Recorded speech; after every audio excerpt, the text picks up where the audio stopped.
All right, we're back again.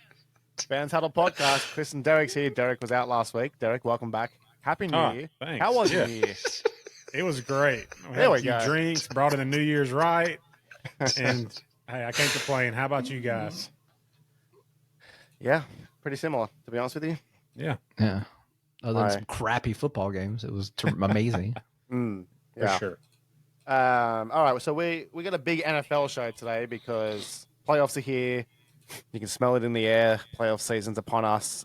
We will start with college, though. Derek, you weren't here last week, so before we look at the semifinals, wanted to get your thoughts on the quarterfinals quickly, mainly Georgia and their performance and what their outlook for their program is. Yeah, I mean, I was obviously disappointed, like all Dogs fans. I mean, it was not a great performance. I was happy with some things I saw. Saw some really good potential out of Gunnar Stockton. I think quarterback play would look really strong for his first game. I couldn't complain with that. Definitely need some work. Blocking was pitiful, especially the left side of that line. I know you guys talked about that a little bit. And the drop the balls. I mean, we've got to get some work done in that wide receiver room. At the end of the day, I'm not going to make excuses. We lost that game. It hurt, but we move on. And I do think we need some coach changes coming up for 2025. Yeah. And I don't know about you guys, but I mean, everybody in that stadium knew exactly what Georgia was going to run. Our play calling is very predictable. It was the same way when I know we read all this stuff, we hear all this stuff about Mike Bobo, and I'm not trying to put all the blame on him, but it was the same reason why we left him behind last time. Like, we got rid of him is because the play calling got very predictable. Everyone knew what we were going to run, and we are falling right back into that. And if that does not change, I do not believe Georgia has a national championship in the near future because I just don't see it. So, and our wide receivers coach, who is James Coley, right? We had him before. Yeah, I know he got fired in the past. Well, I mean, it sounds like it needs to happen again because that's just pitiful. I mean, we lead the nation in dropped balls, and it's just uncalled for a program like Georgia. If we're going to be a blue blood program, then that has to get fixed. But other than that, I think the potential's there, the talent's there. We're still recruiting at a very high level. I'm hoping I know we got a few players coming in from the transfer portal that I hope is going to help us out. And yeah. If we got to pay to play, that's what we got to do. But we need to retain some of. I saw one of the linebackers, I believe. Did y'all see that? Wilson, who is gotten significant playing time this year, is in the portal as we speak. I'm hoping he sticks around. That would be a big loss on the defensive side of the ball. Yeah, saw that. Looks like they've recruited the number 1 and number 4 wide receiver in the transfer portal. So that's why I said to Chris last week, because I was saying disappointing. He's like, oh, look at your outlook. I was like, I want to see action to fixing the issues from this year. So that's a good start. Get some wide receivers in there. Noah Thomas. Is it Noah Thomas from A&M? Big body. Yeah. So I think he's going to be good. I think Bobo is going to go. Whether or not that happens, you hope. But some O-line fixtures, I think they'll be in good state. I liked what we saw from Gunnar. I think we all agreed on that. He can sling it, which is good. That's what you want. And if it wasn't for that idiot on the sideline getting in the way of the ref, that big play that Arian Smith could have turned out differently. But off season now, we'll go into that. Before we preview the semifinal, actually, I wanted to ask you a question. I don't know if you guys saw this. Dave Portnoy, Barstool Sports, big Michigan guy. He made a pretty bold statement over the weekend that he said that now that paying players is legal and everyone can do it, the SEC is fallen back. So essentially, he's accusing the SEC, big players, Alabama, Georgia, of paying players before it was legal. before NIL. So I want to get your thoughts on that. My initial thought was he's a Michigan fan, so he's not.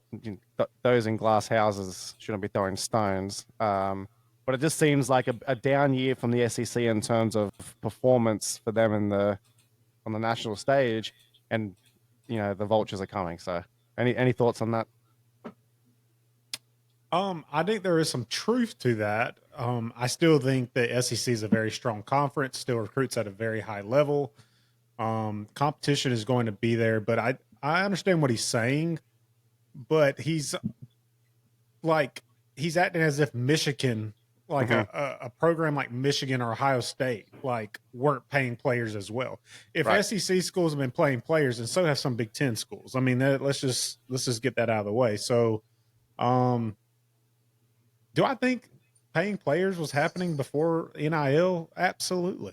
I mean, we'd be naive to say no. I mean, I don't care what Nick Saban says. I mean, you think Alabama was getting all those players because, come to Alabama, you're going to get a great education, get you a good high-paying job if the NFL doesn't work out? No. Like, I like to know your thoughts on that. But, I mean, Michigan, if Georgia and Alabama of the worlds were playing players, so are Michigan and Ohio State. Yeah. My only question, and I'm naive to this, right? If they were paying players a significant amount of money to come pay for them, wouldn't there be evidence, like a new house, new car, like these players that may have not have gone on into the NFL, so their college career is done? Like, was there any evidence around that it was happening? I agree with you. Like, you listen to Johnny Manziel, he's like, I used to sign player cards for $30 a pop. I'd sign 3,000 of them and get paid. So like, I'm not doubting they were being paid, but was it a substantial amount to where it would influence a player's decision to leave? And if you think yes, was there any evidence to that at all? Yeah, and like whether that was through the school or if the schools were turning a blind eye, to what players were doing behind the scenes. I mean, we don't really know. Obviously, if I had to take a wild guess, I would think players have been getting paid in some form or fashion for quite a while. I mean, that goes all the way back to the 80s and 90s. I mean, especially schools that were having off years that all of a sudden became powerhouses. I mean, you watch 30 for 30. I mean, the University of Miami came out of nowhere to become a powerhouse in the 90s and early 2000s. SMU was a school that back in the day, I mean, in the 80s, I mean, they brought in Eric Dickerson. I mean, they had a crazy amount of players come, talented players come, and recruited at a high level and had not been done before. So, like, yeah, exactly. I don't know where the money's going, but yeah. The SEC is going to have down years every now and again. But overall, if you look at this country as a whole, high school football is dominant in the South. Okay. These kids grow up in these high school, think of Texas high school football, right? And these kids end up going to schools that they're fans of, that their family was fans of. So it's a lot more regional than you think. So Dave Portnoy, who I don't know when he's got time to study college football, is eating 8 pizzas every day, because that's the only thing I see from him is testing pizzas and getting in arguments with the pizza owners in New York. He is way too biased. It's like it's 1 year and it's not even over yet. Texas could still win this whole thing. So what are you going to say then if an SEC team wins the championship in a down year? So no, I think it's just a little blip in a otherwise SEC dominated college football. And I don't think that's going to change in the future as bad as they've been this year. I think there's a little bit of trolling from Dave. Michigan had a down year. They beat Ohio State. He's kind of flying high. He he hired a plane on the quarterfinal to fly over Ohio State Stadium, saying, re-sign Ryan Day. So he's a bit of a troll. I think he was having a bit of fun there, but it just builds that SEC Big Ten rivalry, which I love. So speaking of Big Ten and SEC rivalry, Friday night, Texas and Ohio State in Texas. It's actually in Texas. It's in AT&T Stadium. The line has come in. So the line, I think, started at 7.5, went into 6. Now it's at 5.5. So there's a bit of money behind Texas. Derek, I'll start with you. We were saying last week, Chris and I, how much Ohio State has just flown through these playoffs and how they've emerged as a clear favorite. The line coming in, though, says that there's a bit of doubt creeping in. What do you make of this game? What are the keys to success for both teams, and how do you see it playing out? Well, first of all, I want to say congratulations to the University of Texas and Ohio State. But at the end of the day, Ohio State right now is really hot. They're the hottest team right now, and like I just from the eye test, just watching them, like I'm putting my cards on. Like I'm putting my chips in for Ohio State. Offensively, they are just on point. Defensively, they're on point. Just from an overall defense offense standpoint, I think they have the strongest team right now. Again, we talk about this over and over, but I think it's just who is controlling the line of scrimmage, and I have Ohio State taking this one. I do. Arizona State really, put up a good game against Texas, and I'm not sure if Texas, if it went for some questionable calls, Texas would be playing in this game in the first place. So, do you think they cover? Do you think Ohio State? Do you think it's because it's 5.5 right now? Do you think they? Yes. Okay. Yeah, I do. I think it's all three of us think they cover, right? Yeah, we were saying that last week when it was 6.5. I think we were talking about it last week. I'm hoping for an exciting game too. Just from a college football, fan standpoint, I'm wanting. And then, Dave, we talked about. We thought this is the real championship game. Do you agree with that? Me and Mark were talking about this last week. Do you think Penn State or Notre Dame has a chance against either of these teams? No. I think the winner of this the winner of this game is going to be our national champions. That's what I think. So we're all in agreement. Yeah, I think Texas's key is to stopping Ohio State's wide receivers. I think if you can shut them down, you might get them into an arm wrestle. And you've seen Ohio State in arm wrestles. Michigan's a prime example. Didn't do too well. I just wonder if they've got some Arch Manning tricks up their sleeve that they've been saving for something like this. Like let's try something with him. They've had plays before. Against Georgia, they threw him in for the back end of the half and then took him back out. So I just wonder if they've been saving something for this game, because you're right. The winner of this game would be probably 7-point favorites plus in the national championship. So maybe it's get through this and we're in good stead. So we'll see. The other game, Notre Dame, Penn State. I said it last week. I stick by it. I think it's two mediocre teams. Not taking away Notre Dame's victory against Georgia last week, but I don't think they've been impressive on their way to the semifinals. Penn State's had the easiest path of any team. Right now, the line is at Notre Dame -1.5. I kind of like Penn State in this one. The more I think about it, the more I lean towards Penn State, because I don't think Notre Dame have a great passing game. They rely on the running game, and they rely on Riley Leonard to run the ball too much. I think if you can shut that down, I think Penn State has enough offense where they can score, 25, 30 points and keep Notre Dame under 20. I'm leaning towards Penn State. What do you guys think? I'm going with Notre Dame in this game. Oh. Yeah. I think Notre Dame is going to cover, and I think they're going to win. And I don't think the game's going to be super exciting, to be honest with you. I don't think I'm looking for explosive offenses, but I do think Notre Dame beats Penn State.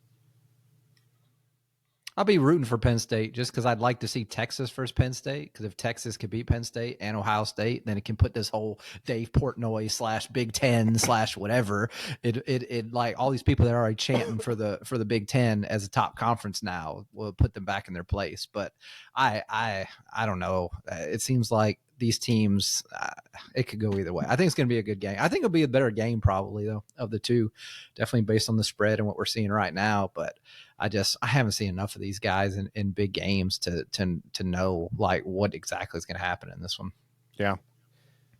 We will be watching though, that's for sure. So Thursday night's the first one, Notre Dame, Penn State, second game, Friday night. So we'll look forward to that. Any other college things before we head on? We've got a lot of NFL to cover, so let's do it. All right. So NFL, we're gonna start off with the coaching carousel, go through all the hiring, firings, and second chances. Discuss those. Then we're going to go right into our playoffs. Chris has devised a little ranking system that's gonna analyze. That's the all official the teams and term, by the players. way. Chris's little ranking system. That's what Mark has given it. Chris's little ranking system. So it tells you what he thinks about it. No, So, I mean I like it. I think it's good, but I'm excited to see where you put a few things. But let's kick it off with the coach firing. So, I'll go through them and we can talk about whether we think that was the right decision, wrong decision, and where the team goes to next or what's best for them. So we'll start with the Patriots. Gerard Mayo. I personally think this is really unfair. He had one season. He'd been groomed for a while. They made the announcement pretty quickly after Belichick left. Didn't see too much improvement, but Patriots haven't been a good team for a while. There's a lot of holes in that offense. I thought they would have given him another chance, but I do think that they had earmarked Mayo for a role, not thinking that Vrabel was going to get shipped out from the Titans. So I think that's what's happening here. They've kind of said, we want Vrabel. We've got to move now. But so I guess my opinion is unfair, but I think there's a little bit more strategy behind it. Chris, what do you think? Okay. We all watch the NFL, right? Okay. We all think we know something, a little bit about the NFL. All right, Mark, name me a Patriots player that was on the team this year. Drake May. Okay, give me another one. Randall Moore Stevenson. Okay, give me another one. Exactly. Yeah, I'm done.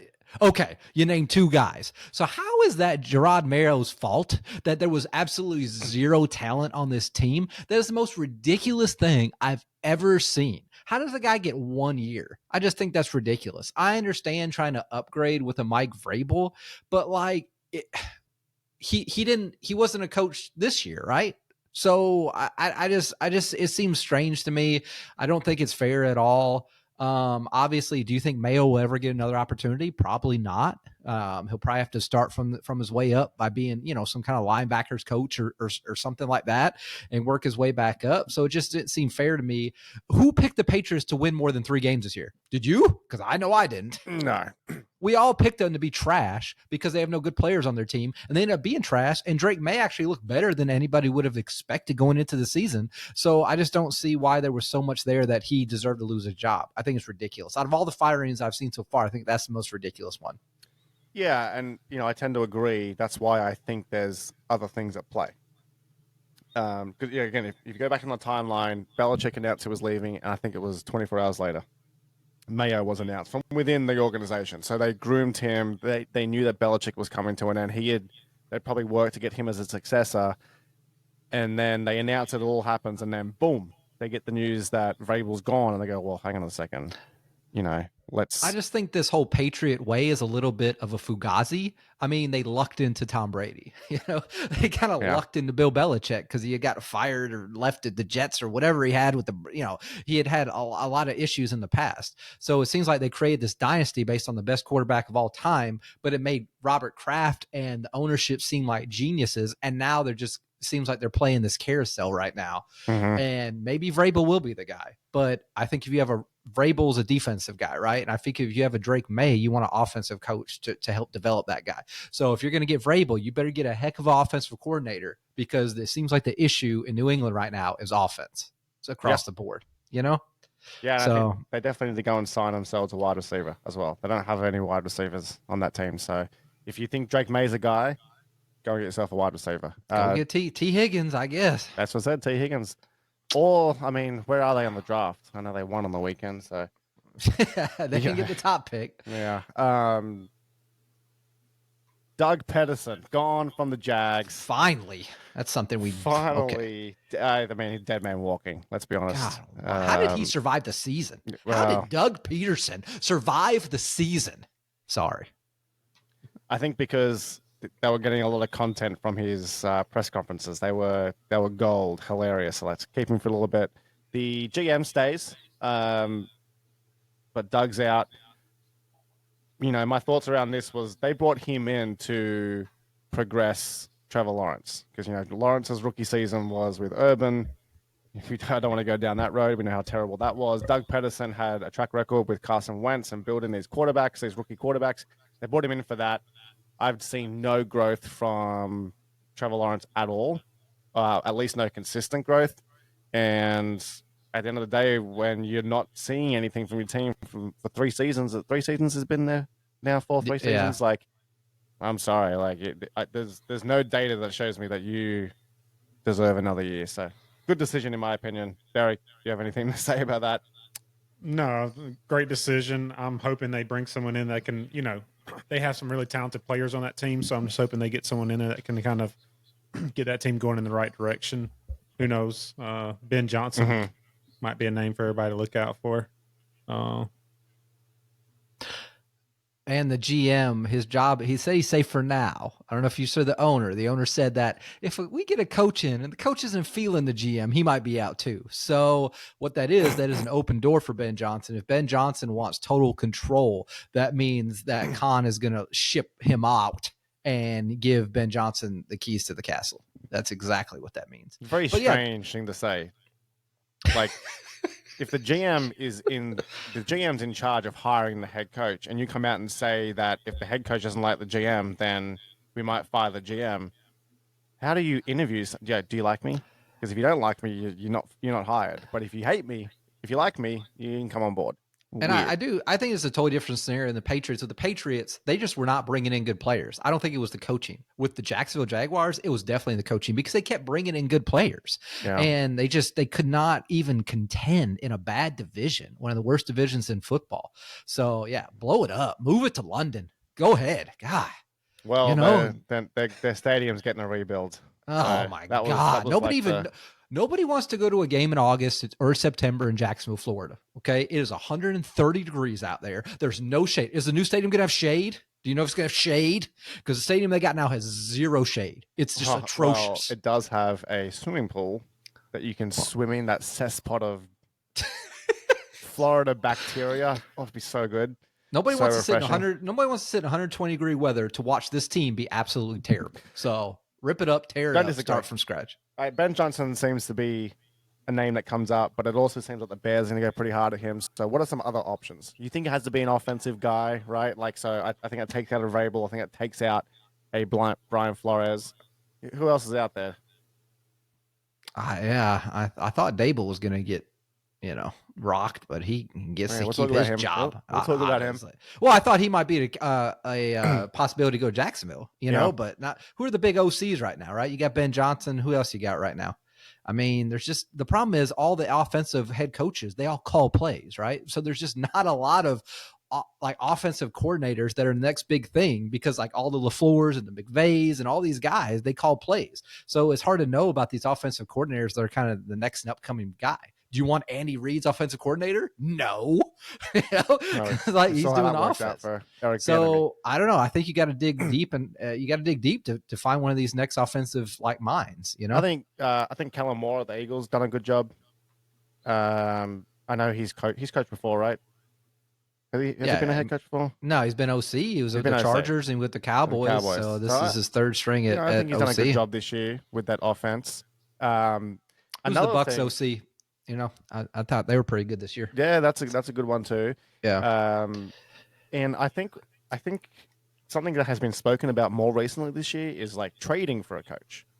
So I wouldn't be surprised if the Jags put some feelers out there for Kyle Shanahan. I know it seems like he wants to stay at San Francisco, but everyone has a price. So yeah, I think they need an offensive guy. They need someone in there to develop Trevor Lawrence. A lot of talk about the Bills OC, right? The one who took over halfway through last year. Their offense has been a lot better since they got rid of that other guy. So yeah, sorry, I can't come up with their names off the top of my head. But yeah, some of those, if you're just looking at the top, you want the top offenses with a defensive head coach, right? And that the offensive coordinator is the one calling the shots on offense. Yeah. So I think some of those guys will be the ones everybody's looking at. Definitely one offensive coach, though, if you can get one, especially with a young quarterback.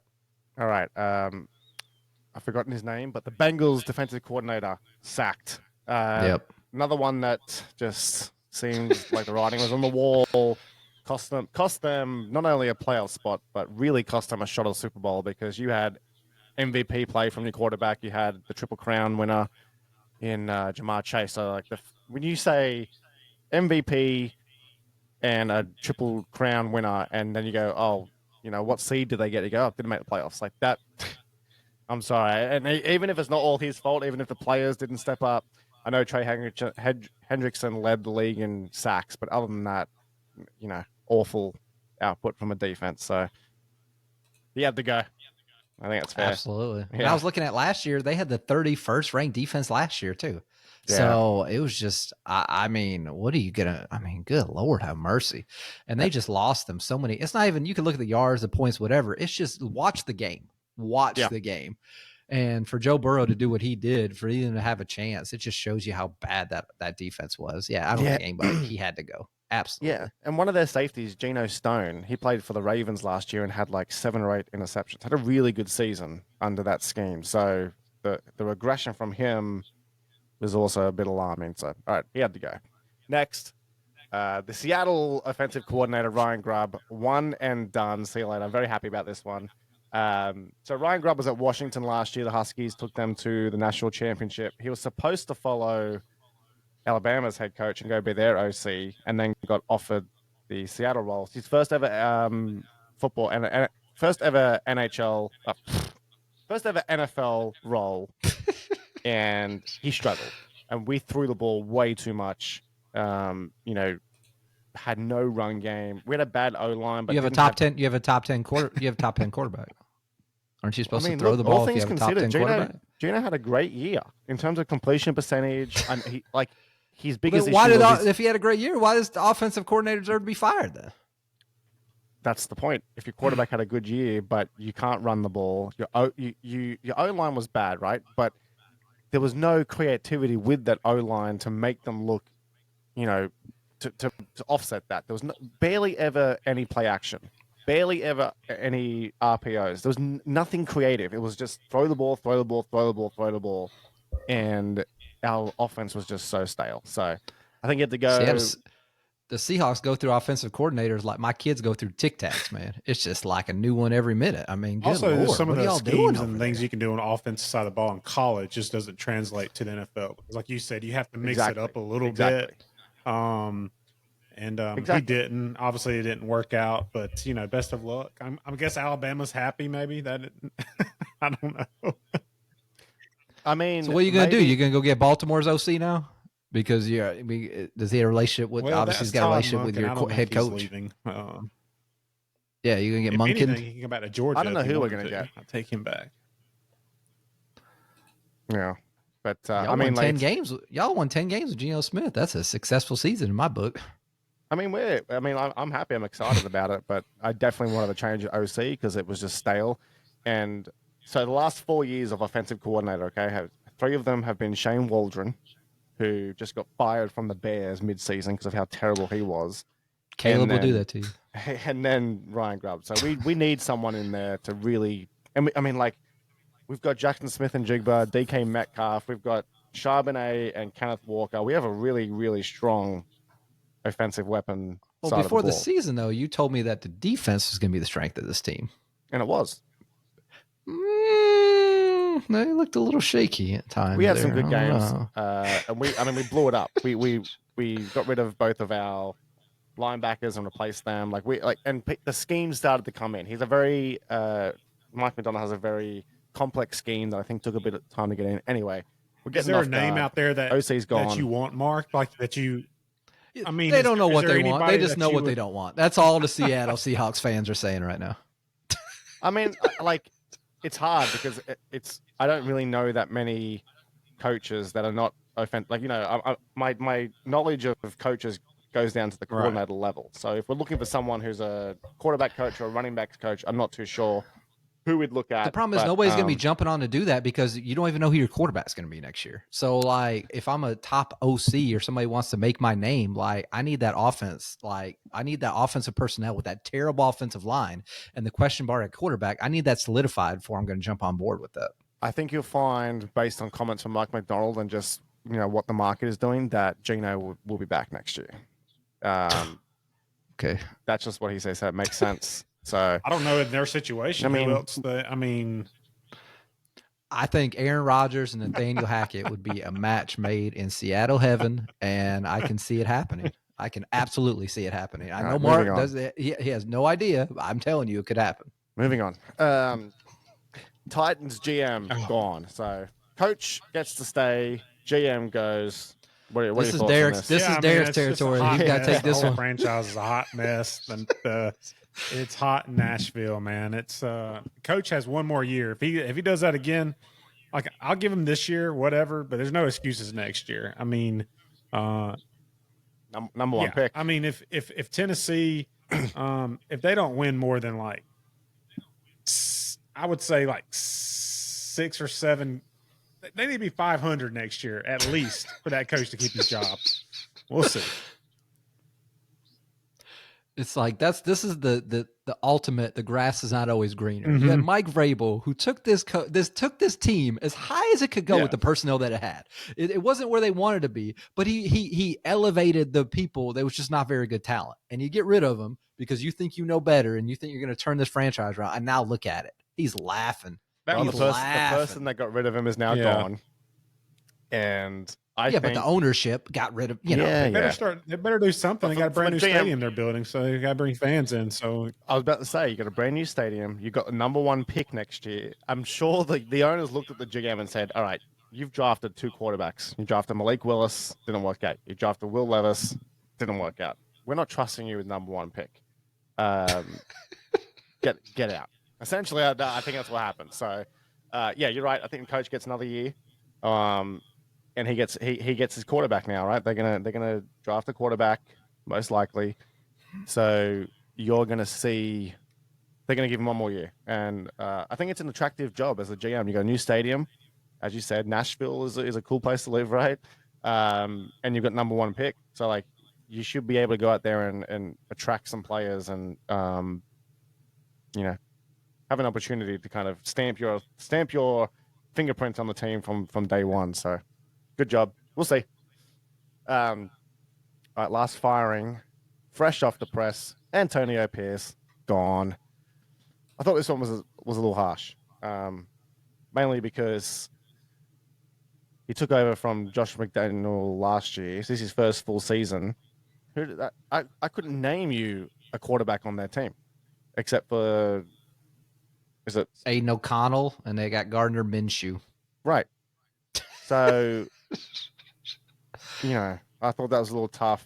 What did you expect from the Raiders this year? Same thing as the Patriots. I mean, I don't think anyone expected them to do anything. And maybe winning 2 of the last 3 games is what got him sacked, because now they moved down to 6, so they're not going to be in position for a quarterback. So maybe it's a dysfunctional franchise. It's a terrible owner. They're in the toughest division in the AFC this year, and they had nobody at quarterback. They let Josh Jacobs walk away. They've let all their skill positions walk away. Brock Bowers was a savior for this team and performed really well. Their defense, like I said, I can't name a defensive player on their team right now. So yeah, to hold his feet to the fire of this team, it's not a coaching issue. It's a personnel issue. I don't know if he's a good coach. I don't know if he's going to be a good coach, but he deserved to get at least more than a season, a few games to be able to prove that. Mm-hmm. And he needs like actual quarterback or some players to actually coach up. Yeah, ridiculous. Absolutely ridiculous. Yeah, I totally agree. Who wants to go there? Who wants to coach there? Well, it's a tough gig because you're also outside the quarterback position. You're number 6, I think they're picking at. So there's not going to be a quarterback there next year, unless they go to the market and throw the bank at one of these free agents or trade for Kirk Cousins, which good luck. But it's not a very. I just spoke about the Titans GM being an attractive position. I don't see the Vegas head coach being a very attractive position, especially if Antonio Pierce gets booted after 1 season. You're not going in there looking at this being like, oh, I can turn this around. So I think that's tough. All right. The last one I want to talk about, 2 more. And these are not firings. These are stayings, I guess, or non-firings. So first one, we touched on Dabble and the Giants and their GM.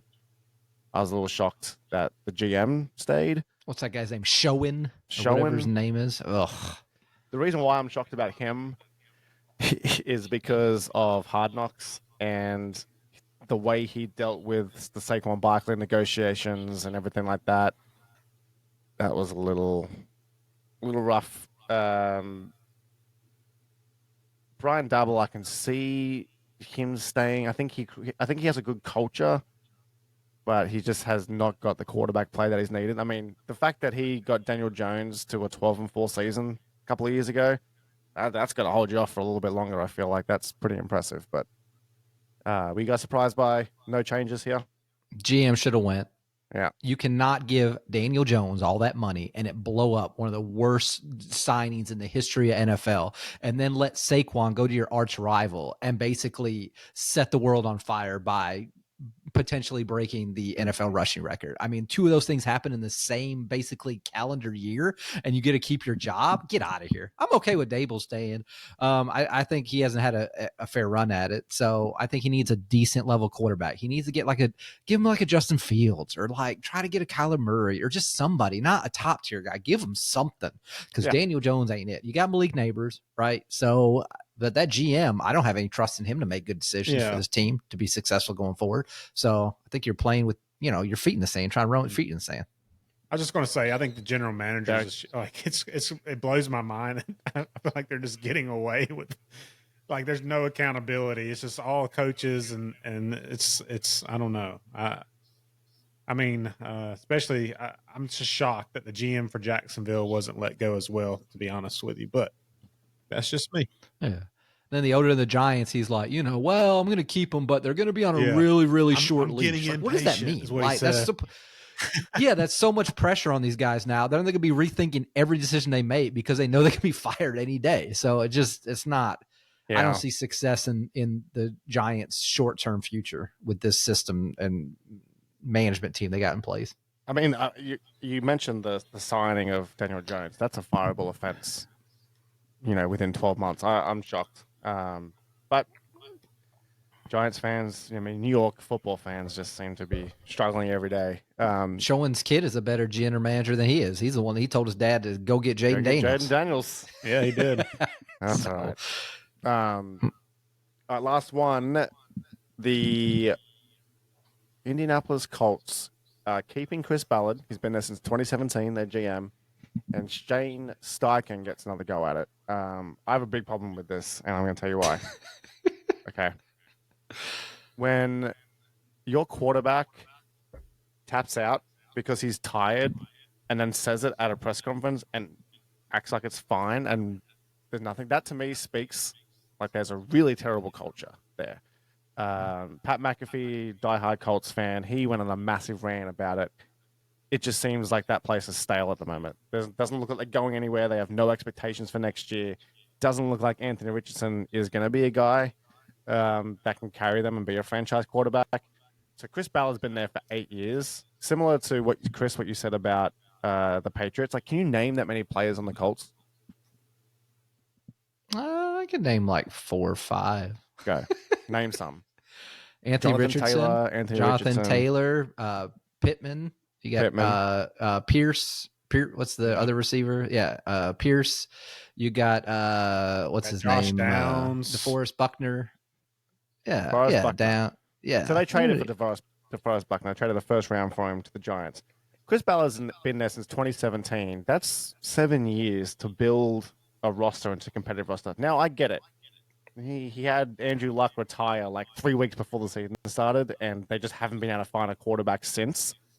But I've never, look at the Lions, for example, as a team that has never had a great quarterback since Matthew Stafford left. They've had Goff, but they've built the roster around him. I really don't see, outside of Jonathan Taylor's crazy streak in 2018 or 2019, whatever it was, I haven't really seen them being a complete team or have all these all pros or these potential players. And, quarterback, they've just really struggled with. So I was surprised he got another go. Well, when your owner is snorting coke and pushing pills, it's kind of hard to have a functional franchise. Quarter tile. I mean, Jim Irsay is like, other than a Jerry Jones, he's one of the most meddlesome, like terrible owners in the NFL. So it starts at the top. And then when you draft an Anthony Richardson, you have to come together as a franchise. This is a project, right? This is not a 1 year or 2 year project. If you go for Anthony Richardson, that's a 4 or 5 year project that you're signing up to do. So if they thought they were going to get immediate results with this guy, who was like one of the greenest, like rawest quarterbacks to ever come out of college football to be drafted that high, I don't know what you're doing. They've been middling right there in the middle. I think they do have some good pieces, but yeah, I mean, some of those decisions they're trying to figure out. They want to win now, or they're trying to win in 5 years. So it seems like they're just all over the place right now. You gave Jonathan Taylor all that money. That lets the team, you want to win now. But then you draft Anthony Richardson. That means you want to win in 3 or 4 years potentially. So it just seems like their decision making is not cohesive as a unit, and that's why they're just always middling in that 500 range or right under it. Yeah, no, your Jim Irsay comments were enough for me. That was. What do you want me to It's a good enough follow up with. We're good. That's some cogent.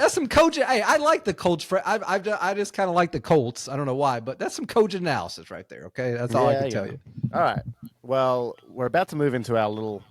What is it? Chris's little ranking system. Chris's little ranking system. But before we do that, we'll give this 5 minutes, right? Or 4 minutes. We'll give it 4 minutes. Tyreek Hill. Okay. A few weeks ago, we were on here talking about Devondre Campbell from the 49ers and how awful it was that he didn't play. He pulled himself out of the game and how he should be cut immediately and never play again, right? And you got George Kittle, you got teammates up there saying, I never want to experience that ever again. Tyreek Hill pulled himself out of the fourth quarter. Pulled himself out, right? Then goes in the locker room interview and says, I'm out. I need to look after my family. Which doesn't make any sense to me because looking after your family is making money. You already did that. You traded yourself away from the Kansas City Chiefs to get paid, and you got paid. So it didn't make sense. Then you have Mike McDaniel, put on the spot in his press conference, and he says, well, in the heat of the moment, people say things. I'll discuss it with him, blah, blah.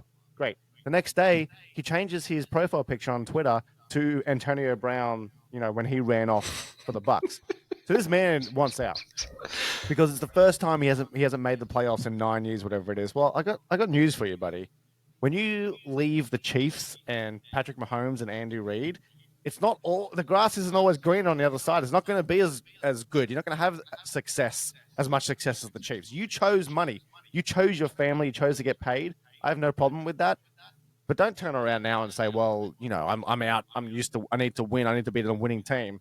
Chris, you've been calling for him to get signed, but the Packers are signing him, and that quite frankly pisses me off because I was just furious at Tyreek Hill. Also, first of all, Tyreek Hill, look after your family. Which family are you talking about? Because you've got 8 or 9 kids to 8 or 9 different women. So is it all of them you want to look after?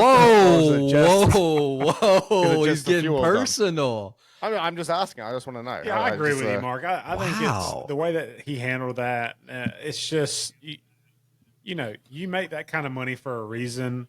But also with that, you're a professional. Like, act like it. You know what I mean? Like, you're having a tantrum. Yeah. I just don't like that attitude of just walking out of a game like that. I mean, it's just, I don't know. If I was a teammate of his, I would just have no respect. You know what I mean? Not just that, like when he was arrested week 1 this year, whatever it was, like Mike McDaniel went up on the podium and was almost crying. Like he had his back so bad, and then just to throw him under the bus by like Mike McDaniel was like, I was told he wasn't available in the fourth quarter. Like he had no idea what was going on. So then he has to go and face the media and ask all these questions and deflect, and puts him in a bad position. I just thought it was so unprofessional. I thought it was just so entitled and diva-ish, and I wouldn't want him anywhere near my team. I don't care how fast that man is. I don't care how good he is. I wouldn't want him anywhere near my organization. But Chris, you want him at the Packers, so go on, say your piece. If a cheetah in the wild was not going to catch the gazelle, it wouldn't run at all. Okay. He's the cheetah. All right. He wasn't going to get the ball in that game. Huntley is a terrible quarterback. Okay. I would absolutely, positively want him on my team. You're talking about he's Antonio Brown. Antonio Brown quit on Tom Brady. Okay. Tyreek Hill quit on Tyler Hundley or whatever his name is, because he wasn't going to get the ball. ball. He quit on his team. Okay, whole team. the team was out, and every time that I see Tyreek Hill play a NFL game, he gives it 110% every time he's out there on the field. No, so not every time. Okay, he sat out one quarter. He has been very durable. He's played 16 games, I think, for the last 5 years or whatever. So, and he gives it everything he's got out there. I bet you would have said the same thing about Randy Moss before he went to the Patriots and caught 30 touchdowns when Brady had 50. Oh, he's a bad teammate. He's a bad player. I don't care. This guy is in his prime. He was pissed off because he wants to win games, and he knows in this current construction of the Dolphins, they're not going to win. So absolutely, I would want him on my team. And I can name 30 other NFL teams that would including yours, because you got your own little diva and DK that you always defend all the time. He is a diva, and he costs his team. All his personal fouls cost your team all the time. Yeah, but you would. He is the Tyreek Hill is still easily the third best wide receiver in football. And yes, he is a game changer. You think Kansas City wouldn't take him back if he wanted to come back there? Absolutely. You don't think Buffalo would take him in an instant? Everybody would take this guy right now. So I don't care what he did. I'm not saying they wouldn't, but I'm saying that I wouldn't want him at my team.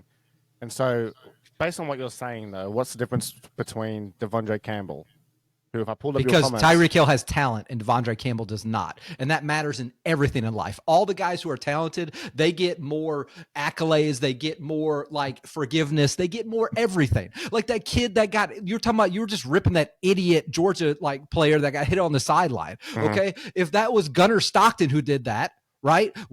He would definitely be on the team playing quarterback next year. But since it's some kid that nobody heard of, he'll probably be gone next year. So it matters who you are and how much talent you have. It absolutely matters. How can Gunnar Stockton throw the ball and then interfere on the sideline? What I'm saying is the level of talent that you have as a player makes a big difference. In Miles, I guess that's why the point is like a talented player. It's like almost giving them a pass that they can do whatever they want.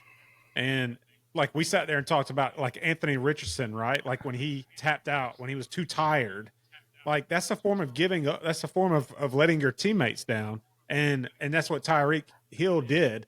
Like it doesn't matter. There's plenty of gifted NFL players on horrible teams that are playing their heart out every play to the last minute. And there's a lot who don't even try. What I'm saying is, if you look at Tyreek Hill's career, he's been in the league for 10 years. He has always like given his all and been a marquee receiver. If you're saying that you just will never, you don't want anything to do with the guy because of this one instance of his entire career, I just think that's way overblown, especially at the talent level that he has. There's just going to be so many teams like gunning for this guy. Myles Garrett took his Mason Ruas helmet off and punched in his face with the thing. And we still talk about what a great player he is because he's one of the best defensive players in football. If he was some third stringer, we would never even have he'd never be in the NFL anymore. Your talent level, my point is pass for it. I'm not saying it's right or wrong. But what I'm saying is my point is if you gave all that effort over the last 9-10 seasons, what was it for him to like just continue like to play the game out? You know what I'm saying? Just who cares if you want to go? That's fine after the season. Let it be known, but just play the game out. It's a horrible paying you $30 million. It's a horrible look. Yeah, I'm sorry, you're not going to see certain guys do that though. I mean, like tell me a Brock Bowers or a Max Crosby guy. You know, a boat. No, how about we name wide receivers? Stephon do that. I think a Stephon Diggs has done it. I think a Terrell Owens has done it. I think Diggs has never done it. Okay. Okay. If you're saying the exact of walking off on a fourth quarter, no, but he has given up on the team during games. Dude, what I saw from George Pickens last weekend, he gave up during the entire game. He was out there playing technically, but like he was not even, it's worse to me tonight to be out there and not even want to play. All these wide receivers are divas. So like to single one out over another one, like I said, your boy DK, he's a diva. He's a diva just like the rest of them are. A.J. Brown has done things very similar to this. It's just that mentality of the diva receiver. So I just don't think why you just have to hone in on Tyreek Hill when all the top receivers seem to do these same things every year. You're justifying it because everyone does it. It's like when the Tour de France guys get caught cheating with drugs. It's like, well, everyone does it, so I'm just keeping up with what everyone else does. Like, I don't like Antonio Brown's calling out Jalen Hurts when they're 13-3. I don't like that at all. DK Metcalf, is a diva getting to fight? That's not a diva. That's just been aggressive. So y'all are saying you don't like it. You're saying you don't like it. So what should happen with Tyreek then? He isn't. So what? He doesn't go. Nobody. No, of course he's going to get signed. But what I'm saying is from what I'm saying at the end of the day, when you hang up the cleats, your career's done. Do you want to be the guy that's, again, he might have done it one time, but people are going to remember what he did. They're going to remember that interview. They're going to remember him. So other than y'all being, they're going to remember that no matter how many good things he does. So other than y'all being angry about it, there's no consequence for him whatsoever. He's still going to get his money. He's still going to get signed by another team. So yeah. So who? No, I'll tell you right now. If I'm the Dolphins, I'm going to make it very, very difficult to trade. I say, if you want to get traded, and we're going to take a dead cap hit for it, we want at least a first round pick for you, at least. Maybe he's already got the guaranteed money. Then he just won't play. What if he was on Green Bay? What if he's on Green Bay, right? And he does that. Let's just say he does that as a Packer. You as a fan, if we're out of the playoffs, you as a fan aren't going to have something to say about that. I have a problem if Romeo Doubs does it because Romeo Doubs has no talent. I have a big problem if Romeo Doubs does it. If Tyreek gives me 2 or 3 good seasons of 1,500 yards and 20 touchdowns and gets me a Super Bowl like he did with Kansas City, no, I don't care what he does after that. He could be a diva for the rest of his career. So I just know from his time in Miami, he has given them everything he could possibly give, and they have squandered his talent because they're a bad organization and a quarterback that cannot stay upright. And I think his frustration blew over. And I think I look at it, he wants to compete, he wants to win, he wants to be in the playoffs. And I look at it from that perspective. I didn't see it as quitting on his team, as that he was so distraught because he wants to win so bad. And I want a guy with that mentality. But if he wants to win, like a crybaby. Yeah, hold on. If he wants to win, he wants to compete. Why did he leave the Chiefs? Do what? If he wants to win and he wants to compete, and that's all he wants, why did he leave the Chiefs? Because he's totally confident in his ability, and he thought he could get the Dolphins. Money. He wanted money. Okay, I guess Tyreek Hill is just the most terrible NFL player. None of them want money, and none of them are divas. I guess it's just little old Tyreek Hill because he has 8 or 9 kids with 8 or 9 different women. So I guess he's a ladies' man. Mark has a problem with that. So I don't know why it's all hate on Tyreek Hill. I have a problem with him threatening one of his girlfriends back in 2019. If he was on Seattle next year and got 1,500 yards, you would be the biggest Tyreek Hill fan in the history. If they trade for him in this offseason, you're going to love it. You would absolutely love it. It's not going to happen. So I'm not saying it's not going to happen. I'm saying if it did, you would turn your opinion on him around in an instant. And you wouldn't. No, I wouldn't. Okay. It's the same thing if you spoke to me about Aaron Rodgers coming. I wouldn't want. Well, the next time DK gets a double personal foul and gets himself kicked out of a game and they lose because of it, I can't wait to hear your opinion. But that's not being a diva. That's just being an idiot on the field. It's costing your team. Okay, it's being a bad teammate. Green Bay and he contributes. That's great. I'm just saying, to me as a fan, if any type of fan base, I wouldn't want a player that did that. Okay, I guess we'll have to get rid of every Georgia player that has abused their spouse or had a speeding ticket, because there's 35 of them. I guess we need to get rid of half the team then, because I don't know what else to tell you guys. Speeding's fine. Just we gotta move on. But that was Just don't murder anybody. Yeah.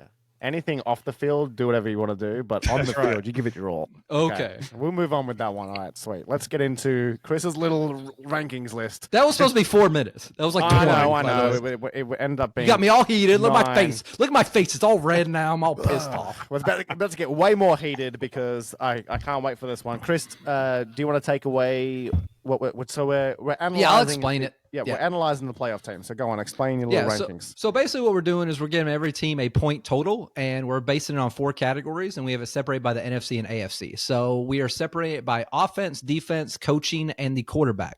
So we're ranking these teams 7 through 1. For each conference, because there's 7 playoff teams for each conference, and 7 is the best score for that category and 1 is the worst score for that category.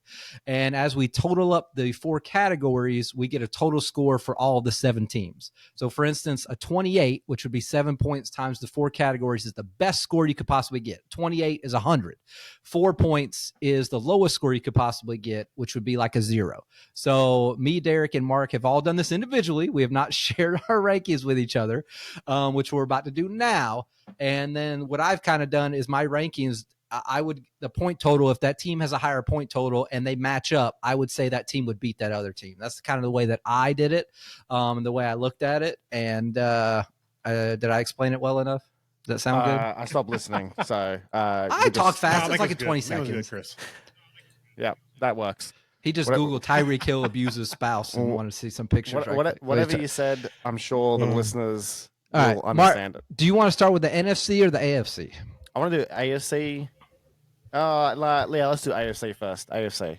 Oh, all right. Any order you want to do the actual thing? I did quarterback last. All right, quarterback last then. Okay. Let's do coaching, Okay. defense, offense, quarterback. Coaching, defense, offense, quarterback. Yep. Chris, I'll let you- CDOB. CDOB. I'll let you start with coaching. Go All on. right. I was very objective with my No, you're rankings. Sure you Okay. And my rankings are a combination of different factors. They're a combination of the season in totality, the last couple weeks of the season as the teams are trending, and then history of these teams. Okay. That's my thing. You just justified Chiefs won, Chiefs won, Chiefs won, Chiefs won. There you go. All right, go on. All right. Coaching. So for coaching, you want me to start at the top or the bottom? Whatever you want to do, my friend. I'll start at the top. No, I'll start at the bottom. For coaching, Texans at number 1. They're the worst. That's the worst. You have to say 7. I know they only get 1 point. 7. You got to say Okay. 7. You Texans can't at say 7. Yep, Dead gotcha. last. Yeah, Good. I had them. I had them there too. And that's nothing. That's nothing against, DeMarco Ryan. What's his name? D'Amico Ryan. D'Amico Ryan. D'Amico Ryan. You don't even know his name. That's nothing against him. I think he's a good coach, but we have some really good coaches in the AFC. So Derek, Texans last. Yep. Okay. At 6, I have the Buffalo Bills.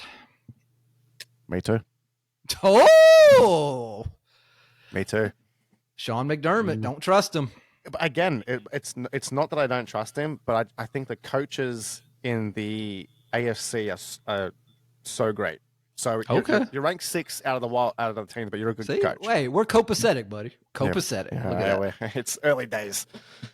All right. Number 5, I have Broncos, Sean Payton.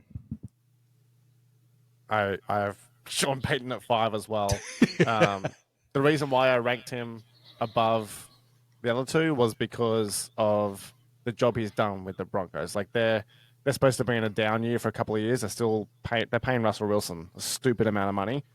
So to get them into the playoffs, I think is a great job. All right. Number 4, I have Ravens, one of the Harbaughs. Yeah, no, I couldn't disagree more. What? You disagree with what? I could not disagree more that he's at 4. Okay, well, that's what I got it for. But hang on a second.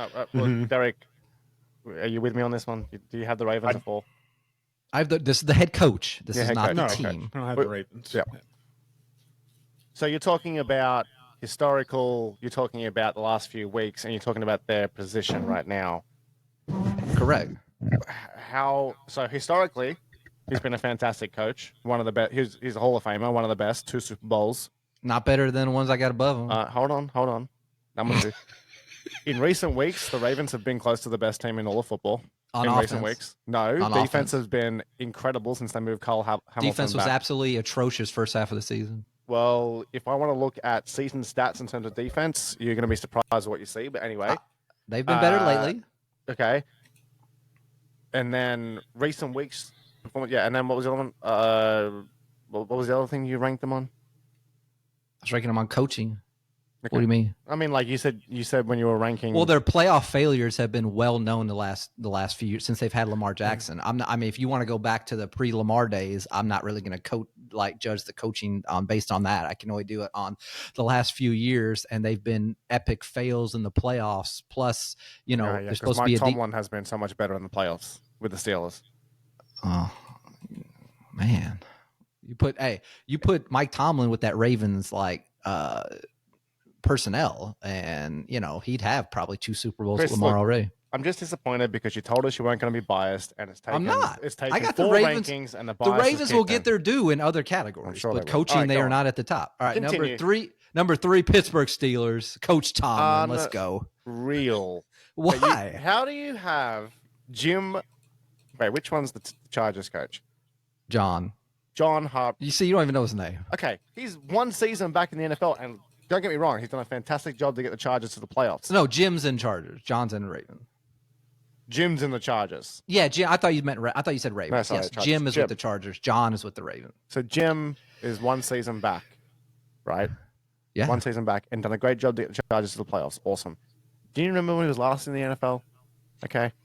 He sucked. He was awesome last time he was in the NFL. No, he was not. Absolutely. He took Kaepernick. He took Kaepernick almost all the way. Almost. Who stopped him? Legion of Boom, baby. And then some of the greatest defensive players of all time. That's what you're talking about. Oh yeah, I'm sure that's all. Sorry, I disagree. I think Tomlin deserves to be ahead of him, but whatever. Chargers at 2. Yep. The real Harbaugh, as I like to call him. Sure. And then we all know who's at 1. No, sorry. So the real Harbaugh, no Super Bowls, never won a Super Bowl. Yeah, well, it's just based on coaching. But his brothers won. His brothers won 2. You know, he took his this brothers all the way down at 4, and he's at 2. He took this Chargers team that was like could never even like win more than like 5 games, and they've won 11 games during the playoffs. That's impressive. Franchise quarterback. That's tough. Anyway. Yeah. And we all know who should be at number 1, the Red Rocket, Mr. Andy Reid. Santa Claus, as we call him, should be number 1. I mean, Spagnuolo and Reid is just a match made in heaven. Reid is in conversation for greatest of all time. He can challenge Belichick, in my opinion, and the greats, Lambeau and all those things. I looked at, he has gone over his win-loss prop like every year except for 3 since he's been coaching. And I think he's been coaching for 20 years. Incredible. Don't disagree. All right. Look at that. Boom. All right. Defense. Here we go. Next. All right. Dead last, number 7, Texans again. Texans. Yeah. No, Texans have been surprisingly, they're high ranked. No. I'm surprised by that one. I thought that this was a chance to rip on the Bills. They're in a bad division. They've played bad offensive teams all year, and they have not been able to compete. I got them dead last. Okay. Don't worry, the Bills are next. Number 6, Buffalo Bills. Not very higher than that. I got the Bills at 6. I had the Chargers at 7. The Chargers? Mm-hmm. You have the Chargers, the worst defense in the AFC. No, worst defense out of the teams in the playoffs in the AFC. Oh my God, that is ridiculous. Statistically. Get the hell out of here. Statistically. No, ain't no statistically. All right. Number 5, Baltimore Ravens. No. Bad season as a whole. Sorry. Yeah, I mean, a couple of pick sixes the last few weeks. Marlon Humphreys is back. They moved Kyle Hamilton. I think he was playing high safety. They moved him back to deep safety, and he's an absolute wrecking ball. They're going to be okay. Yeah. Number 4, Chargers. Right in the middle. I think that's fair. Mm-hmm. Their defense has been pretty good. Number 3, I got the Broncos. Yeah. And Defensive player of the year. Yeah, absolutely. And number 2, I got the Steelers. Mm-hmm. Okay, yep. And number 1, I got the Chiefs. We had the same top 3. Okay. Look at that. I mean, I had to put Chiefs number 1 because all season I've said their offense has been average and their defense has been winning them games. And that holds true. Steelers, last couple of weeks, haven't been fantastic. They have faced some tough teams, though. Broncos, underrated defense, that one. Patrick Surtain. When they got rocked by the Browns, it left a sour taste in my mouth. Do you remember that game? I mean, they let Jameis Winston score like 40 on. You remember he had 2 pick sixes and he still put like 38 on them. So I had Jerry Jeudy in my team and he scored a bunch of points that game. That was good. That was an ugly game. All right, offense. Offense, dead last. Got to be objective. My Steelers. I got to, Russ. man. It's been tough for us the last couple of weeks. It has been so ugly the last 4 or 5 weeks. When you've won 2 games without scoring a touchdown, Chris Boswell, special teams player of the year. Shout out to him. We talked about it earlier. If they could turn those field goals into touchdowns, they've turned those field goals into nothing, 0 points. So number 6, next to last, I got the Texans again. Yeah, O-line injuries. Terrible. Yeah, but O-line really bad. Yep. O-line terrible, quarterback regression, wide receiver room just decimated. Yep. All right, number 5, I got the Broncos. Yeah, picked up, but still a little inconsistent from Bo Nix. I have faith in him, but just not this season. Number 4, I got the Chargers again, right there in the middle. Mm-hmm.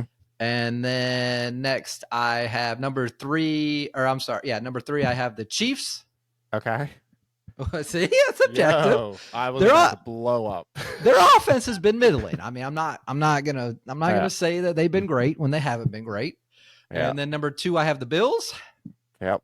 And number 1, I have the Ravens. Damn, look at us with the same list. See, I gave the Ravens and Bills their due. It's not great for content though, because there's no yelling at each other. But okay, sorry everyone.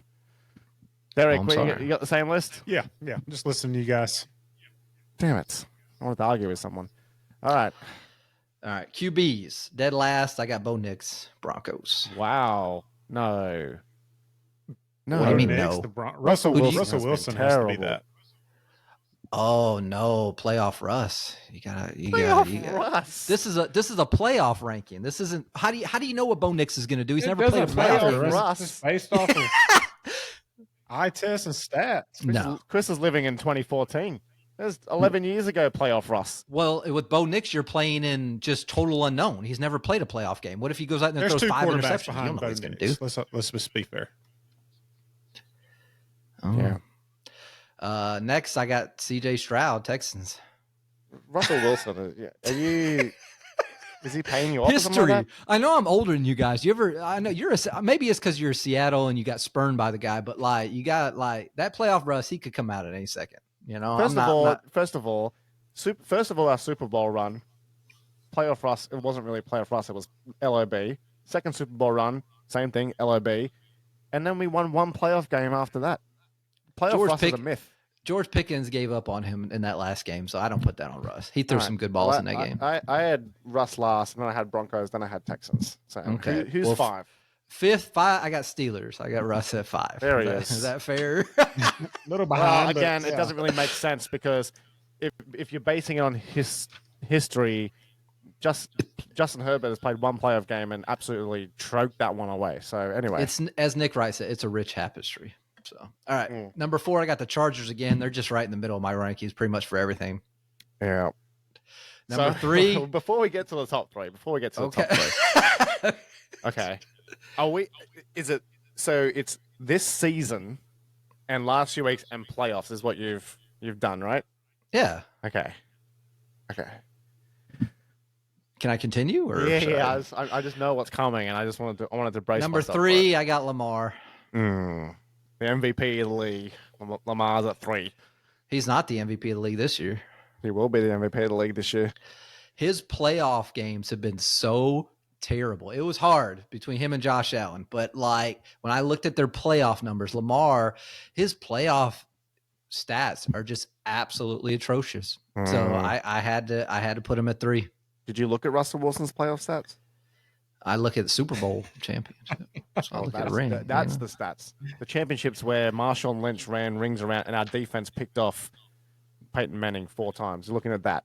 Hey, you were lucky I put Lamar at 3 because I really thought about putting him at 5. But you would put Russell Wilson up ahead of Lamar Jackson. Absolutely. But the only reason why I put him at 3 is because you guys you've just convinced me that this is going to be the year that he does something. And I'm telling you, if he doesn't do something, I don't know what I'm going to feel so stupid about putting him at 3. Yeah, Russell Wilson playoff stats, 25 touchdowns, 12 interceptions. Okay, what are Lamar's playoff stats? I want you to ask your AI engine that. All right, number 2, Bills. Josh Allen. Yep. Number 1, Patrick Mahomes. Not even close. I mean, if I had to pick a quarterback to take me through the playoffs, I'm going to pick Mahomes, but I did mine more based on form this season, and he hasn't been that great this season, but he has looked good in the last couple of weeks. And so who do you got was the number 1 quarterback in the AFC? My boy, Lamar Jackson, my friend. I mean, the fourth highest. I have him as well. Passer rating in the history. There we go. 2 against 1. So I guess it's I guess Chris's little ranking system is just a regular season award. I guess it has nothing to do with the playoffs. But it can't just be playoffs because then all you're doing is ranking them based on what you think. It's a combination of both. Yeah. Well, there should be more weighting on current form.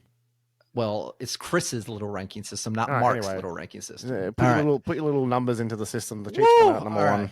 So, no, we'll start with 7th. The Texans, the lowest of all my teams, only got 6 points for me. So it's looking like an early exit for DeMeco Ryans. Okay.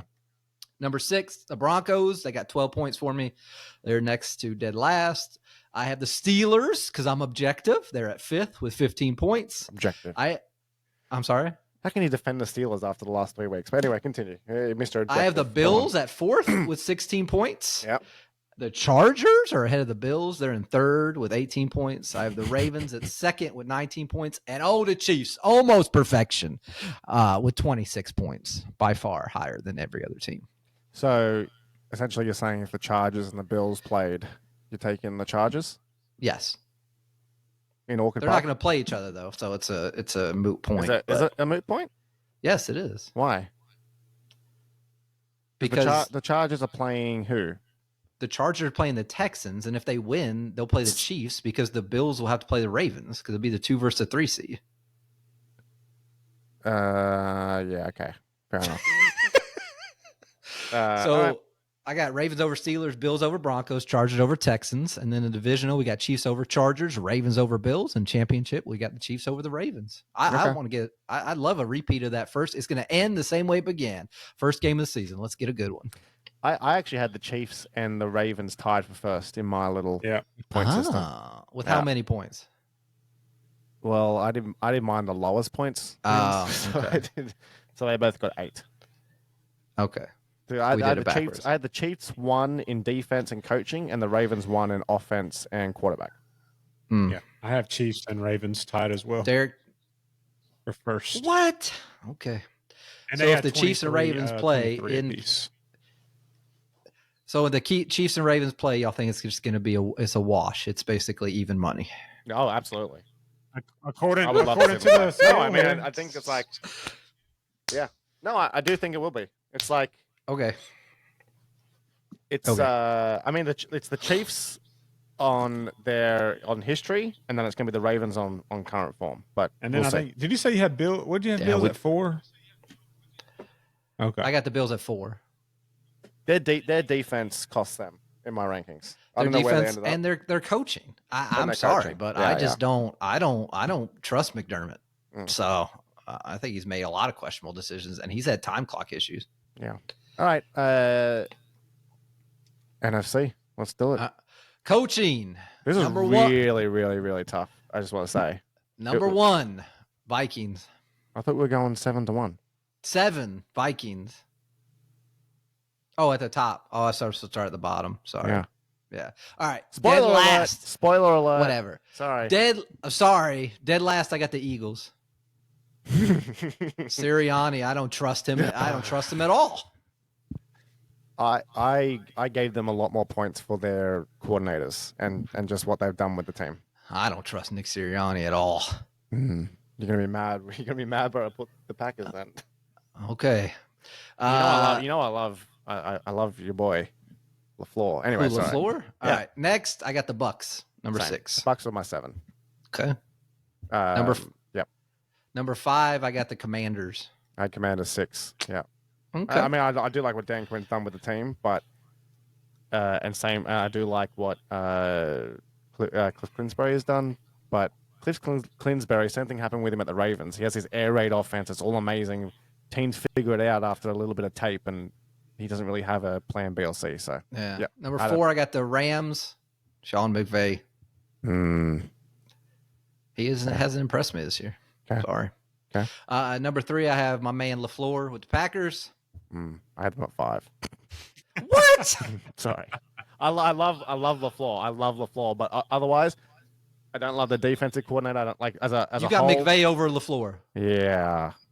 Whatever. And who else? LaFleur came from McVay, didn't he? No, he's from Shanahan. He's from the Shanahan system. Oh my! Well, they coached together under Shanahan. Yeah. I said I got the Packers number 3. Number 2, I have the Lions. Yeah. I mean, I get why you've got the Vikings at 1, but And I got the Vikings at 1. The Lions for me, what they've done offensively, and then what they've been able to do defensively with so many players out, I think has been really incredible. And then I don't know, I love Dan Campbell as the head of that snake. So You just can't tell me he's been a better coaching job than Minnesota this year. And Dan Campbell, he worries me that he's going to go for it on a 4th and 1 on his own 20 in a playoff game. Yeah, okay. Well, it's gonna cost him here eventually. Look, I can't disagree. The Vikings job have done an amazing job. Flores, he'll be a head coach next season. So, and obviously with the quarterback they have and what they've been able to do, I'm not going to disagree. But I had the Lions at 1, Vikings at 2, Rams at 3, Eagles at 4, Packers 5. Commanders. You like Sirianni more than Matt LaFleur. Get the hell out of here. I didn't say that. You said it's coaching, not head coach. Well, I understand that. Isn't it? Well, it's all coaching, right? Yes, it's all coaching. Yeah, so I like what the Eagles have done on both sides of the ball. To me, they're the best on. But Sirianni is just, I don't love Sirianni, but I mean, if overall, that's where I ended up. Anyway, let's go on. All right, you'll like this one. Defense, dead last, number 7, Rams. Yeah, get out of here, Rams. Next, I got the Lions at number 6. Yeah, that's a tough one, just based on what they're capable of, but injuries are kind of hurting them. Yep. Next, at number 5, I have the Bucks. Mm-hmm. I had them switched, but yeah. Number 4, I have the Commanders. Mm-mm. You probably got the Packers there, I guess. Well, the tiebreaker for them was the Commanders are number 3 in passing defensive yards and the 5th in completion percentage, and so and Packers are 4th in yards per carry. So yeah. I held passing more impressive than rushing. Okay, but both very close. Yeah, and then number 3, I had the Packers, and then number 2, I have the Vikings, and then at number 1, I have the Eagles. Yep. I think we all should have the Eagles at number 1 with defense. Definitely. But, yeah. All right. Offense. Dead last. Rams. Oh, boy. Well, yeah. The Rams at 3. You have it as the 3rd best? Yeah, that was tough. Oh, their numbers have been bad this year. I have them. They have the worst rank on offense. Yeah. Okay. You were the whoa for a second. Hang on a second. A few weeks ago, you had this weird thing where you said you were yelling at me for talking up the Rams offense, which I never did, and you put them at number 3. Can you explain that? I think it might be a typo. Now I'm looking at it. I'm looking at a list going, what? No. All right. So you know what? Yes, I have the Rams. I have the Rams last. My bad. Okay. Wow. My bad. All right. Next, number 6, second to last, I have the Commanders. Your boy. He is my boy. But it's been all one guy, so I can't. Their offense as a whole has been very hit and miss at times. He's been very timely in his scores and stuff like that, but overall the numbers aren't impressive. Okay. Number 5, my Green Bay Packers. It's the inconsistency for me for the Packers. Yeah. You never know what you're going to get. I never know what I'm going to get from Jordan Love. That's for sure. But they can be 1. They can be 1. They can be 7. It really just depends. Yeah, I got them at 5. At 4, I got the Bucks. They've been very good at times. Injuries have riddled them, but they've been pretty good. I had the Packers above the Bucks. I had the Commanders above the Packers and the Bucks too. Yeah. And then number 3, I have the Vikings. Mm-hmm. Number 2, I have the Eagles. Mm-hmm. And then number 1, I have the Lions. Yeah. I got to give it to them. I mean, they've been just outscoring everybody. So, I mean, an Eagles-Lions NFC championship game would be incredible, just based on, I think it'd be like 65-61. Take the over. Take the overs. Although Vegas will probably set the overs at like 300. They'll make it interesting for us. All right. Last category, quarterbacks. Dead last.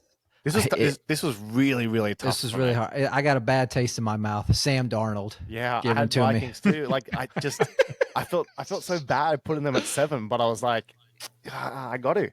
He spurned me.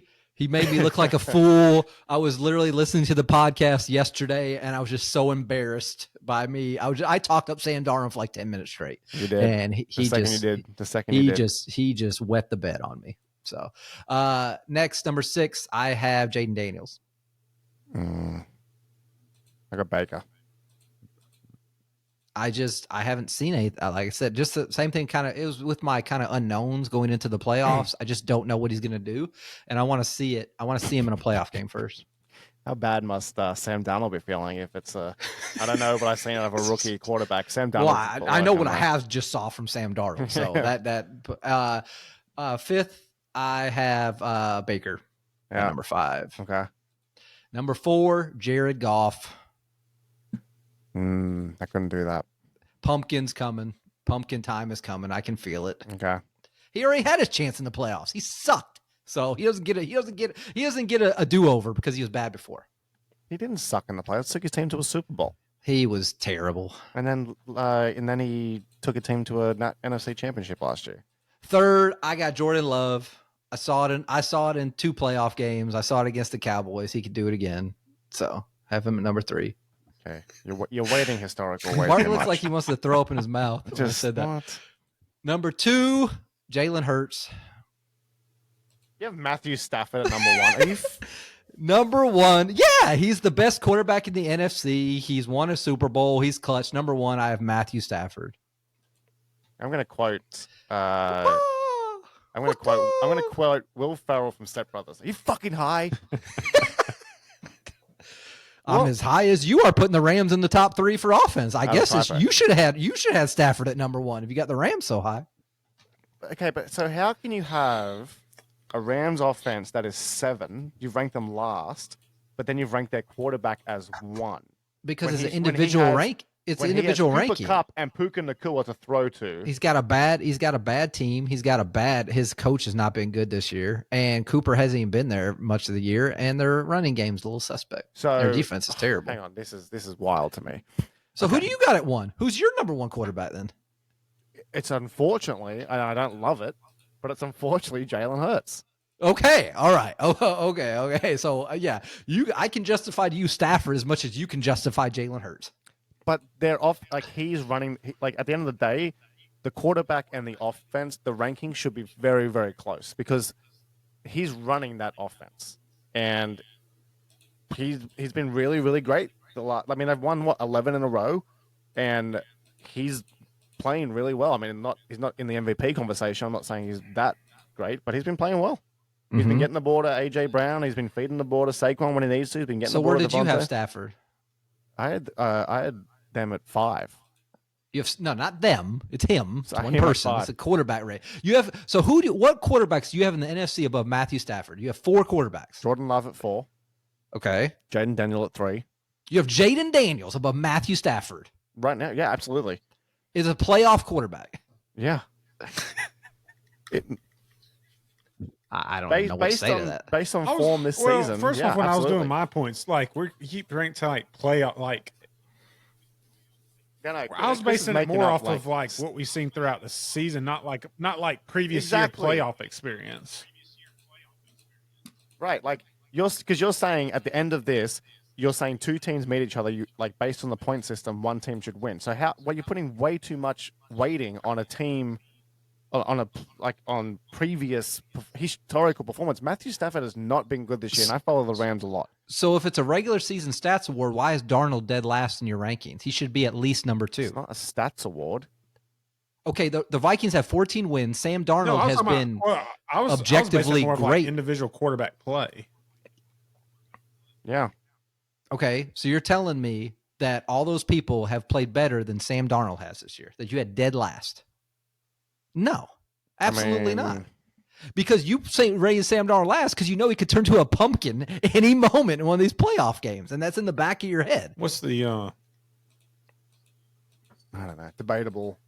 All right, Chris, read out your top 7 now then, based on your points. Dead last, Commanders. Okay. I have them at 7th. At number 6, I have the Bucks. Okay. Number 5, I have the Rams. Okay. Number 4, I have the Packers. Okay. I have a tie for 2nd, but there's a tiebreaker. So I have the Lions and the Vikings are tied at 2nd, but the Vikings get the tiebreaker. They had the same number of firsts, they had the same number of seconds, but the Vikings have a 3rd and the Lions don't. So the Vikings get the tiebreaker for me, and I have the Eagles at number 1. Pretty good effort from the Vikings to come back from dead last in quarterback to make it to number 2 in your rankings. That's impressive. I have them as the best coaching. So I had them number 3 in offense, number 2 in defense, and number 1 in coaching. But I had them dead last in quarterback. So they still got 2nd.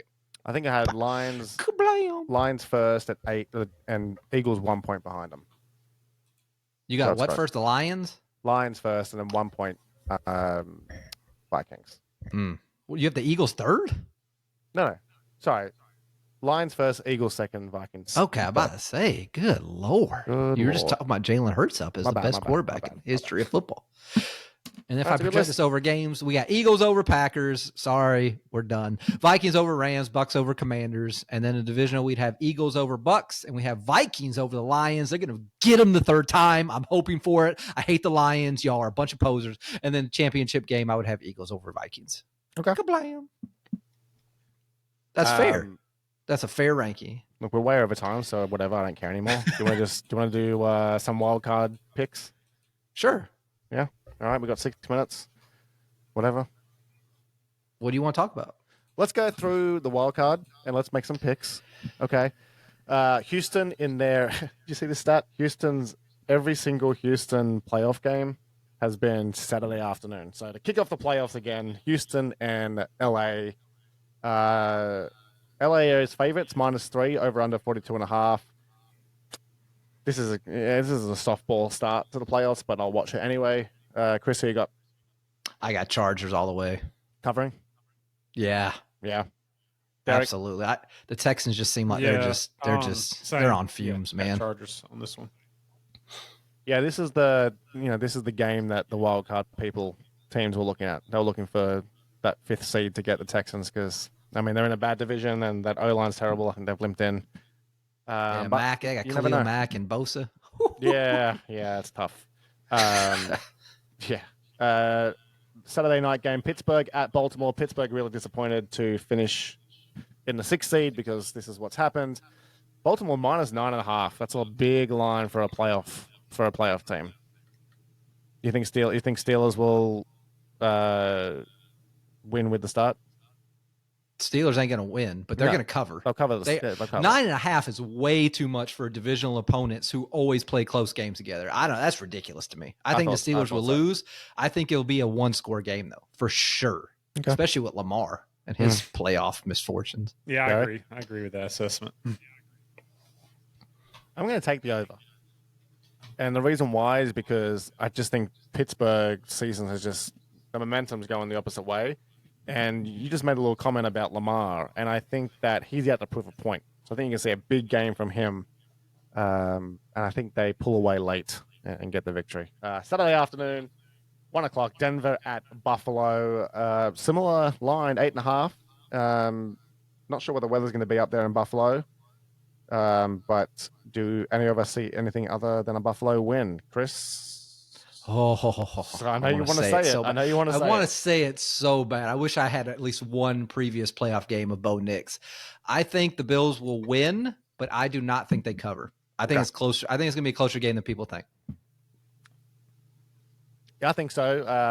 The Denver defense, I think, is a little bit underrated, and I think they're gonna keep him in check. But again, I think the class of Josh Allen pulls away and they win. Josh Allen gets nervous when the lights are brightest. We'll see.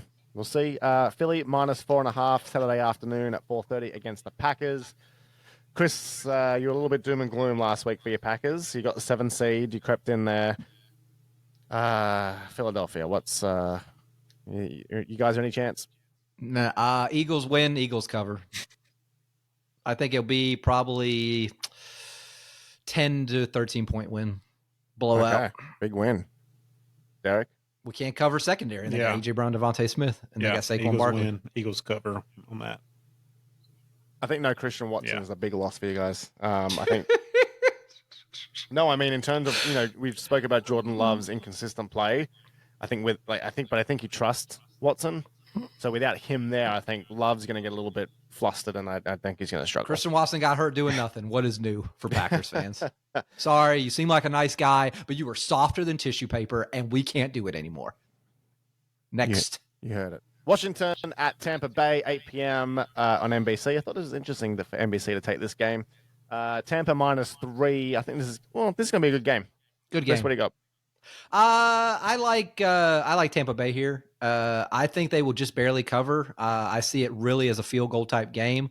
I just think the Commanders are going to need some playoff experience. I think Jane's going to be a little nervous, and I think I could see him some turnovers. And I like the way Baker's playing. I like his confidence right now, and I see them getting one playoff win. Yeah, I like Tampa as well, and Baker's the deciding factor for me. Yeah, I think Baker's playing with house money. He's very relaxed, he's very chill. I cannot wait for Marshall Lattimore and Mike Evans. They're back at it again. Oh, man, you guys hate each other's guts. I hope they'll be ejected in the first quarter for something Over-under is 50.5 in this one, so it's just supposed to be pretty high scoring, the highest of all the playoff game. And then Monday we go to LA and Minnesota and LA. So Minnesota's performance against the Lions has really dented a lot of people's confidence in them. They're only -1 in this game. So expecting a close one. What do you guys think? I think the Vikings win. I think they cover. I can't believe they're only a 1-point favorite. I think with their blitzing schemes against a bad offensive line with the Rams, I think people are just got recent memory in their mind over this Lions game, but the Vikings have been good all year. So I don't expect it to change now against the Rams team that's been shaky all year long in a bad division. Totally agree. Yeah, Derek? I got the Vikings in this one. Minor setback against the Lions, but they'll bounce back, get a victory against the Rams, and like their defense. So, yeah, I think people are still living off that one performance from the Rams against the Bills. And I said that it was the perfect game and they wouldn't be able to keep up with it, and they haven't. They've been terrible offensively since. What's the over-under for that game, by the way? 47.5. Yeah. Pretty high. Second highest, I think, of all the games. It's pretty high. I think Minnesota Vikings fans are going to show up in LA. I think it's going to be almost a home crowd for Minnesota. I mean, the Rams fans, they never show up. No, so I like Minnesota as well. All right, so just to recap, we've got playoff football Thursday, Friday, Saturday, Sunday, Monday. So, there's a cold front coming through down here in the south. Real unfortunate. I'm going to have to stay indoors all weekend and do nothing. This has been a good episode. I think we covered a lot. We'll be back next week. Any final words, Chris, Derek? No. Hope everybody has a good weekend. And I don't think so. Our episode was as long as the Shawshank Redemption, so I think we covered it. Yeah, I will say, if you are liking what you're listening to, please hit the subscribe button. And also hit the bell icon for notifications. So every time a new episode drops, you'll be made aware. But from the Fans Huddle podcast, have a great weekend. Enjoy all the football, and we'll talk next week. Peace. Bye, guys.